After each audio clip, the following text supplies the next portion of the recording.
그 사실 자취를 하는 사람들이 이제 이거를 이제 비용을 생각을 못하는 경우가 많은데 3,000원 나올 때 집에 안 살아. 둘이 살았으니까 추가 비용이 굉장히 많이 많아서 저번에 한 20만 원 넘게 나왔어요. 그래서 이 집이 이렇게 춥구나. 지금 좀 춥지? 잘 안 돼. 안녕하세요, 뭉킹풀입니다. 오늘은 자취할 때 월세랑 보증금을 제외하고도 발생하는 비용에 대해서 한번 소개를 해드리려고 해요. 이제 원래 아셨던 비용도 있겠지만 이제 몰랐던 비용도 쏙쏙 알아갔으면 좋겠습니다. 그럼 시작해볼까요? 고고! 먼저 첫 번째는 관리비입니다. 근데 이거는 대부분 많이 아실 것 같아요. 보통 요즘 직방이랑 다방으로 집을 많이 구하시는데 월세 플러스 이제 이 집이 관리비가 얼마 나오는지 대부분 이게 표시가 되어 있잖아. 근데 이 관리비가 뭐냐? 아시는 분? 관리해주는 비. 그래서 이게 집을 살다 보면 저희가 딱 집이 하나가 있는 게 아니라 주차장도 있고 복도, 그 다음에 엘리베이터, 그 다음에 쓰레기 처리해주는 것까지. 그래서 이렇게 우리가 사는 건물 외 밖에 이제 부수적인 부분을 관리해주는 걸 이제 관리비로 받고 있는 거거든요. 그래서 우리 집 같은 경우는 이제 복도 청소 비용으로 관리비를 받더라고. 그래서 너네 혹시 관리비 나왔니? 아직 안 나왔어. 아직 안 나왔어? 근데 우리 집 관리비는 그 직방에 처음에 봤을 때 관리비 기본 6만 원이라고 되어 있었어. 우리 집은 되게 특이한 시스템인데 1년에 한 번을 내. 아저씨가 귀찮으신가 봐. 그래서 저희 집은 청소비로 1년에 24만 원이 나가고 있고요. 이거는 이제 제가 특별한 경우고 대부분이 월에 이제 한 번씩 납부가 돼서 나가니까 확인을 해보시는 게 좋습니다. 근데 이거 관리비 싸게 하는 방법이 있어. 어떻게? 이게 관리비라는 게 우리 세대수 말고 나머지를 관리해주는 비용이라고 했잖아. 그래서 내가 살고 있는 집이 세대수가 많으면 많을수록 그거를 이제 N방을 해서 내다 보니까 맞아. 세대수가 많은 오피스텔에 들어가면 조금 더 관리비가 저렴하다고 하더라고요. 맞아. 아파트 같은 경우에도 세대수가 뭐 100세대 이런 거보다 한 막 몇백 세대 쪽으로 가면은 관리비가 조금 더 싸진다고 합니다. 그래서 만약에 관리비를 줄이고 싶으시다면 그 오피스텔의 세대수도 한번 확인해 보시면 좋을 것 같아요. 네. 근데 오피스텔보다 상가 건물이나 빌라가 더 훨씬 관리비는 저렴한 편이에요. 왜? 반값에 반반값? 왠 줄 알아? 관리할 게 없고 관리를 안 해줘. 맞아. 분리수거도 그냥 알아서 내놔야 되고. 내가 분리수거도 알아서 해야 되고 우리 복도 청소 말고 해주는 게 없어. 맞지.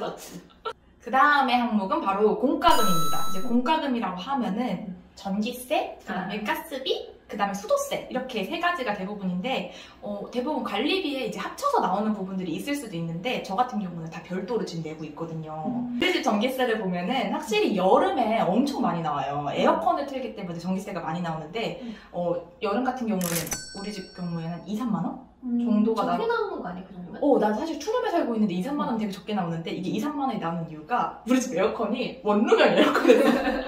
맞아. 방에서만 틀어. 집이 큰데 주방에서 그래서 알지 너? 요리할 때 개 더운 거.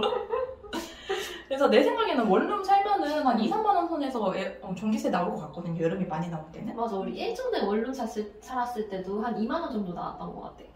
그리고 이제 여름이 아니고 평소에는 진짜 적게 나오면은 3,000원 나올 때도 집에 안 살아. 불 안 킴. 그러니까 불만 켜니까. 니네 불도 안 켜잖아. 그치. 우리 불도 저거 조그마한 스탠드 하나 켜놓으니까 한 3,000원 나온 적이 있더라고. 그래서 전기세는 여름에만 좀 주의를 하면 괜찮다라고 보시면 되고 하나 특별한 점이 TV 수신료라는 게 있는데 알고 계실지 모르겠는데 이게 2,500원이 우리 집 같은 경우는 전기세 요금에 이제 같이 부과가 되더라고요. 근데 이제 집에 TV가 없으면 이거는 꼭 안 내셔도 되는 비용이어서 이거 근데 안 내려면 신청을 따로 해야 된다고 하더라고. 맞아. 그걸 한국전력공사에다가 그게 9번, 1, 2, 3번으로 전화를 해서 우리 집은 TV를 안 쓴다, TV 수신료를 빼달라라고 신청을 하면은 그게 더 이상 안 나오거든요. 그래서 첫 입주했을 때 집에 TV를 안 쓸 예정이다 하면 이거를 꼭 빼셔야 됩니다.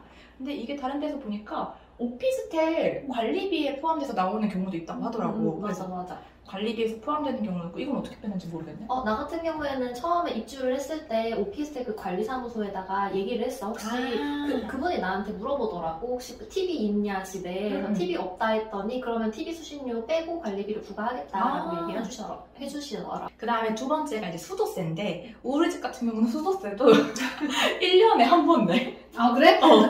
근데 이게 아마 보통 대부분은 이제 매달 나오는 건데 이 나오는 비용이 한 1만 원 후반대 정도 나온다고 들었거든.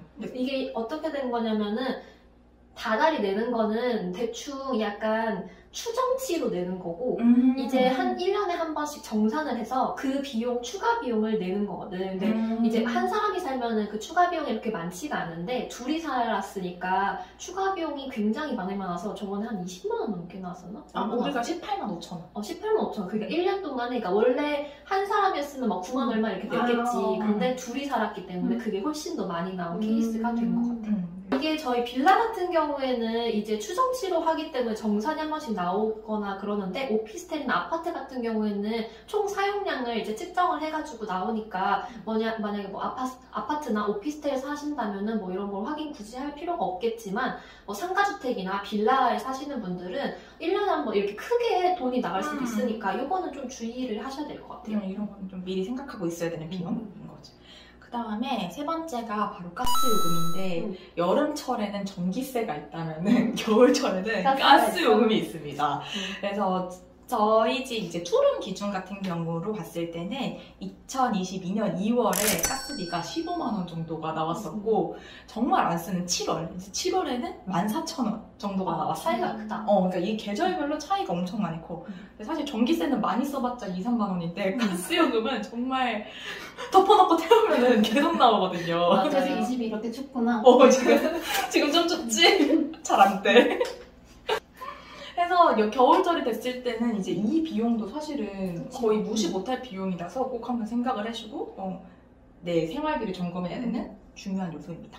네, 다음 고정비 항목은 바로 인터넷 비용입니다. 이게 사실은 제가 인터넷이 설치가 최근에 이제 킹스위가 나가면서 좀 테더링으로 살아볼까 했는데 절대 안 되고요. 네, 이게 시간이 테더링하고서 몇 분 지나면은 갑자기 끊기고 그다음에 다시 붙일 때까지 한 몇 분 기다려야 되더라고요. 그래서 아예 쓸 수가 없기 때문에 인터넷은 꼭 이용하셔야 됩니다. 근데 이제 대부분 이제 대학생들이나 이런 분들은 1년 단위로 월세를 잡는 경우가 많잖아. 근데 인터넷은 사실 3년을 해야지 좀 저렴한 그런 상품들이 많더라고요. 1년 약정 상품들이 이제 만 29세 미만 분들을 위해서 나온 상품들이 몇 개가 있더라고요. 내가 봤던 거는 이제 LG U 플러스 상품인데 1년 약정을 하면은 한 22,000원 선인가? 해서 쓸 수 있는 상품이 있어서 혹시 내가 만 29세 미만이다 라고 하면 1년 약정 상품 찾아서 쓰셔도 괜찮을 것 같고요. 만약에 그게 아니다 라고 하면은 사실 가족결합 회선이 제일 저렴해.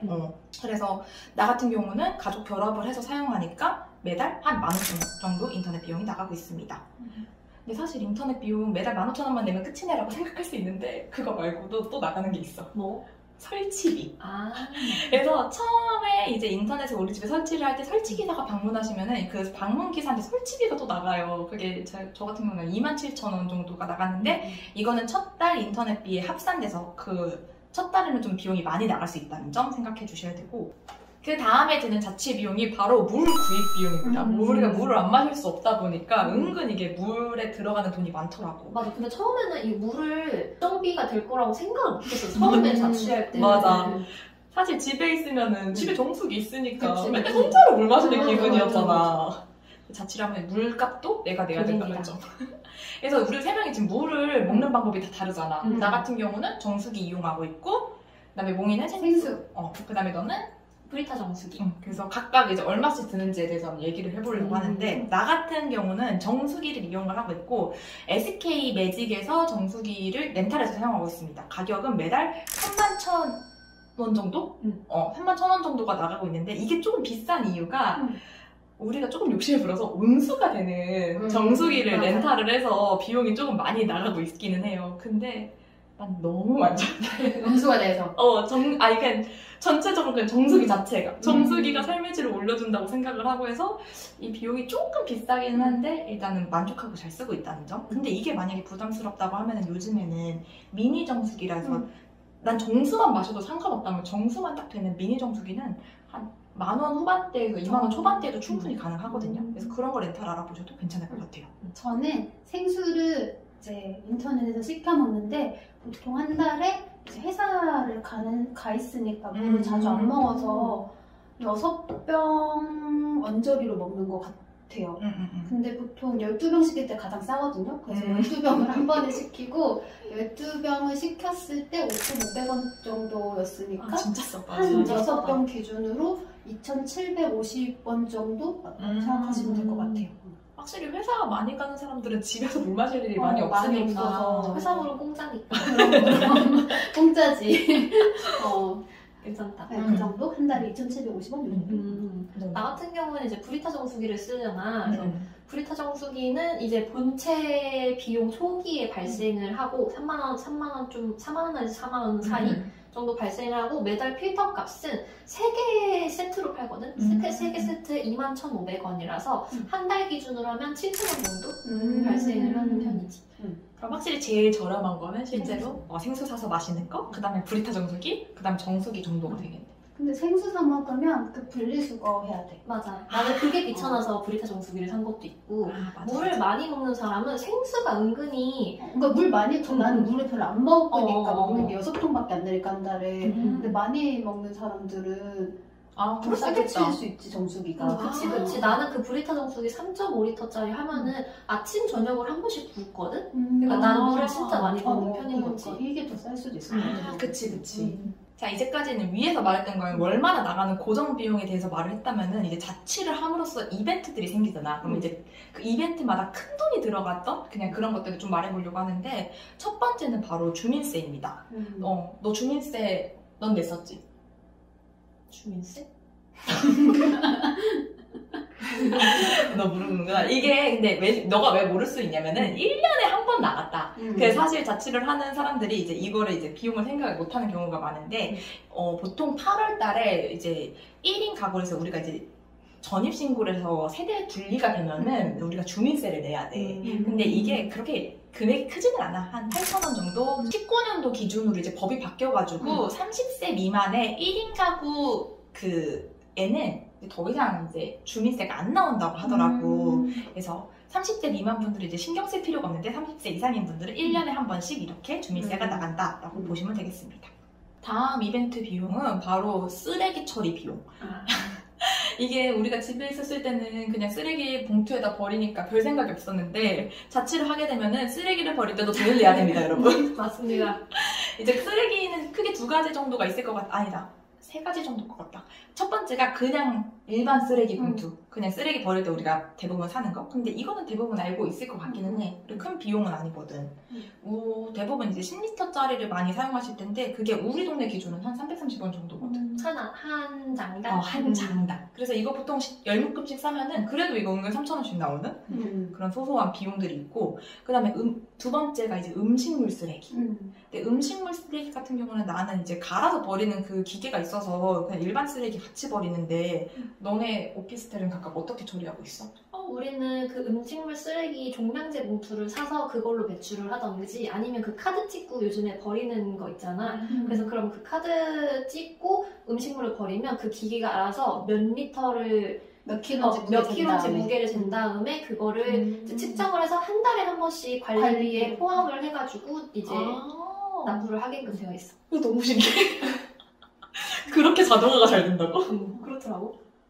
나는 그거 쓰레기 봉투, 음식물 쓰레기 봉투 1리터에 100원. 10리터 이렇게 묶음. 음식 봉투가 이게 한 달에 2-3장밖에 안 쓰는 것 같아. 너가 밥을 안 해먹는 거야? 아니 내가 아예 안 해먹진 않잖아 사실. 아침 다 해먹고 점심은 안 먹고 저녁 먹고 하는데도 주말에 안 먹는다 쳐도 2장 정도 쓰는 것 같아. 2장 200원. 나는 한 달에 저번에 배출한 거 양 봤을 때 한 1kg에서 2kg 정도 그 사이에 배출을 하는 것 같아. 비슷한 것 같아. 그리고 대부분 이제 이렇게 음식물 쓰레기 버릴 때에도 돈이 발생한다는 점을 알아두셔야 되고, 그 다음이 이제 이벤트성 쓰레기들이 있는데, 쓰레기가 나오면은 그때마다 스티커를 사서 붙여서 버려야 되거든요. 그래서 내가 지금 몇 개 버릴 게 있어서 또 찾아봤는데, 뭐 다리미, 그 다음에 우리가 지금 쓰고 있는 압력밥솥, 이거 내가 2개 버려서 찾아보니까 이거 2개는 한 2,000원 정도고요. 가구장이라든지 좀 큰 냉장고 이런 거는 이제 크기가 크면 10,000원 정도까지도 나오더라고. 그래서 이제 대부분 사람들이 이거 고장나기 전에 당근을 위주로 하는 것 같아. 맞아. 고장나기 전에? 고장날 걸 판다는 건가? 아니지. 그러니까 뭐라고 하지? 이와 봐봐, 이런 거 벗겨져 가구장 완전 멀쩡한데 이게 살짝 벗겨진 거 있잖아. 비겁하다. 아니 들어봐. 아니 이거 살짝 벗겨진 것들 가끔 나오는 거 뭔지 알지? 그치. 막 이런 거 코팅 벗겨졌는데 이거 벗겨졌음에도 불구하고 가져가서 무료나눔 막 이렇게 해주잖아. 근데 무료나눔 해주는 이유가 그거를 내가 무료나눔 하면 0원인데 갖다 버리려면 8,000원이라고. 맞아. 그래서 이제 당근마켓에서 이제 그런 제품들이 나오는 거라고 생각이 든 거지. 맞아. 폐기물 스티커는 근데 이제 그냥 인터넷에서 뽑아도 되지만 동사무소에서 가서 이제 돈을 주고 그거를 받아오는 경우도 있으니까 이 두 가지 방법을 이용해서 신고를 하시면 되는데 이게 수거하는 업체들이 이제 동사무소랑 연결돼서 동사무소에 신고가 돼야지 이걸 수거하러 오는 시스템이라 그렇게 꼭 신고를 하셔야 되고 가끔가다 이 폐기물 스티커를 훔쳐가는 사람들도 있대. 오, 맞아. 떼서 가져가는 맞아. 경우도 있대. 있다고 했어. 그래서 좀 어이없었어 그거를. 스티커도 스티커 도중이지. 그래서 나 맨날 버릴 때 이제 몇 겹씩 이렇게 붙여가지고 버렸어. 오늘은 월세와 보증금을 제외하고 자취할 때 드는 비용에 대해서 알아보았는데요. 여러분들 자취 시작하기 전에 이제 예산 짤 때 도움이 많이 되셨으면 좋겠습니다. 그럼 저희는 다음 영상에서 뵐게요. 안녕!